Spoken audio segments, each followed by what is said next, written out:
Bismillahirrahmanirrahim. Assalamualaikum warahmatullahi wabarakatuh. Sahabat Sehat CTV, berjumpa lagi dalam acara Sehat Ramadan CTV Madiun bersama RSUD Dr. Suroto Kabupaten Ngawi, bersama saya Dr. Mirza Taftazani, spesialis saraf di bagian neurologi. Apa kabar semuanya? Sudah siap menghadapi bulan Ramadan kali ini? Tentunya pasti sudah siap, karena tiap tahun kita akan melaksanakan bulan Ramadan. Ya, kita bicara yang akan kita bicarakan pada saat ini adalah tentang tetap aktif di bulan Ramadan, tetap aktif menjaga kesehatan pinggang di bulan Ramadan. Ya, yang kita tahu bahwa pada faktanya pada saat bulan puasa kita akan menjaga namanya cairan selama kurang lebih 13-15 jam. Beberapa orang akan bertanya, apakah nyeri pinggang kita akan semakin memberat ketika bulan Ramadan? Yang ketiga, pada sholat tarawih, gimana sih kita bisa menjaga agar pada saat sholat tarawih kita tetap aman, tidak merasakan nyeri pinggang? Ya, akan kita bahas triknya. Tentunya ada dua hal yang akan kita bahas di sini, yaitu menjaga pola nutrisi dan menjaga cairan, serta menjaga aktivitas kita. Ya, yang pertama adalah menjaga nutrisi. Ya, untuk menjaga nutrisi yang perlu kita tahu bahwa vitamin B kompleks B1, B6 dan B12 merupakan vitamin yang aman untuk saraf dan itu adalah makanan untuk saraf. Vitamin B1, B6, B12 bisa didapatkan dari telur, ikan dan kacang-kacangan. Ya, tipsnya adalah mengurangi gorengan, karena kalau pada minyaknya itu mengandung lemak trans sehingga akan menyebabkan peradangan pada bagian pinggang. Yang kedua, kita bicara mengenai nutrisi, ya, mengenai cairan, mengenai cairan. Nah, cairan ini harus kita minum dengan prinsip 2-4-2, yaitu 2 gelas pada saat berbuka puasa, 4 gelas pada saat malam hari, dan 2 gelas pada saat bersahur. Ya, ini penting untuk menjaga cairan kita yang berada di bantalan punggung. Kenapa? Karena bantalan punggung sebagian besar adalah terisi oleh cairan. Yang ketiga berkaitan dengan aktivitas yang tadi akan kita bahas mengenai sholat tarawihnya gimana.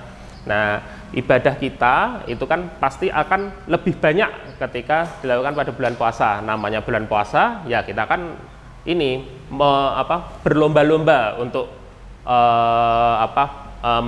mendapatkan pahala. Nah, tipsnya adalah pertama, tadi sudah banyak minumnya, sudah banyak. Untuk aktivitas kita biasakan pada pagi dan sore hari melakukan peregangan.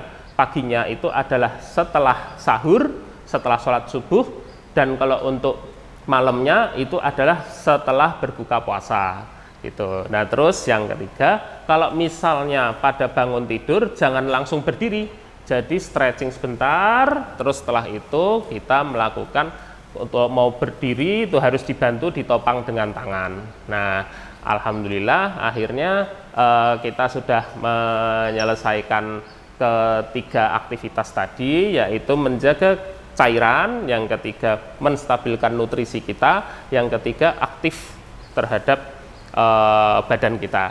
Dengan kita menjaga ketiganya, kita bisa mempertahankan nyeri atau paling tidak mengurangi nyeri pada saat aktivitas gitu. Nah, kalau misalnya dalam berpuasa kita mengeluhkan adanya keluhan nyeri yang malah lebih hebat, kita bisa konsultasikan ke dokter.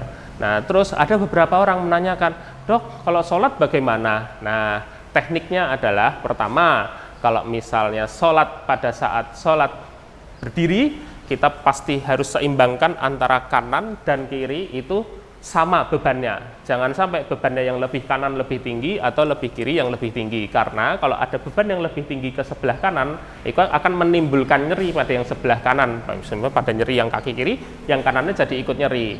Yang pertama itu. Terus yang kedua, kalau ruku, kalau pas kayak gini posisinya, posisi antara pada saat sholat posisinya itu harus lurus, jangan sampai ekstrim ke bawah gitu ya. Terus pada saat sujud beberapa orang beberapa orang boleh menggunakan kursi karena dalam agama sebenarnya kita diberi kemudahan dalam menjalankan ibadah gitu ya. Nah, apabila dari ketiga tadi sudah dikerjakan, sholatnya juga sudah, latihannya juga sudah, kok ternyata masih terasa nyeri, bolehlah kita konsultasikan lagi kepada kami sebagai dokter spesialis saraf.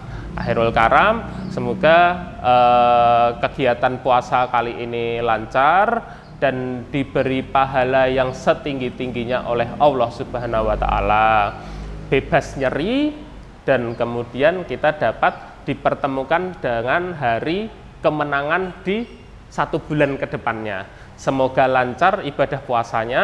Assalamualaikum warahmatullahi wabarakatuh.